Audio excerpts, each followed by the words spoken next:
Көрмеде көзге түскендердің бірі Шолпан Тоғыз. Кентаудан келген оқушы бәйтеректі гүлмен әрлеп, киіммен үйлестірді. Бұл туындыны 2 күннің ішінде әзірлеген. Жеңіске жетуді көздеген талантты қыз модерн бағытындағы туындылар мен икебана жасапты. Бәйтерек Астананың келбеті деуге де болады. Бәйтерекке өте көп адамдар келеді. Үстімдегі көйлектегі түстерді, қызыл және сары түстерді таңдаған себебіміз Астананың болашағы тура осы гүлдер секілді жарқын және әдемі болсын деп тілейміз. Жастардың таланты талайды таңырқатты. Бәйдібектік Әсемай Шырымбек табиғаттың сұлулығын көпшілікке паш етті. 20 композицияны дайындаған ол әрбір гүлді тау баурайын аралай іздеген. Нәтижесінде туындысын сирек кездесетін 50-ге тарта гүлмен толықтырды. Осы гүлдерді біз тіпті қырдан, мысалы ауылда түрлі гүлдер негізі көп өседі.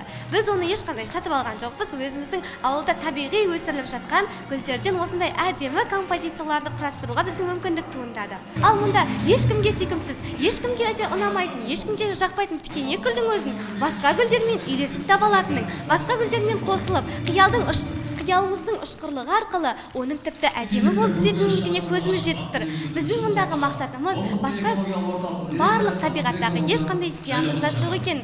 Барлық нәрсе кез келген нәрсемен байланысқан кезде оның әдемі болып шыға келетініне көз жеткізіп отырмыз. Байқау 2 кезеңнен құралды. Алғашында үміткерлер шеберлігімен сыналса, кейіннен дарынымен дараланды.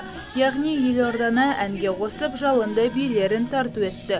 Ұйымдастырушылар фестиваль арқылы жастарды табиғатты қорғауға үндеді. Қазіргі таңда жаңағы үлкен мәселе экология. Ал енді экологияны біз жаңағы мектептен бастап жаңағы сүйіспеншілікті өзіне, отанына, табиғатына, азаматтық көзқарасын қалыптастырамыз. Дүниетанымның кеңдігі, өнердің сан қырлылығымен ерекшеленгендер сыйлықтарға ие болды. Яғни үздік үштікке ілінгендерге кеңсе техникалары табысталады.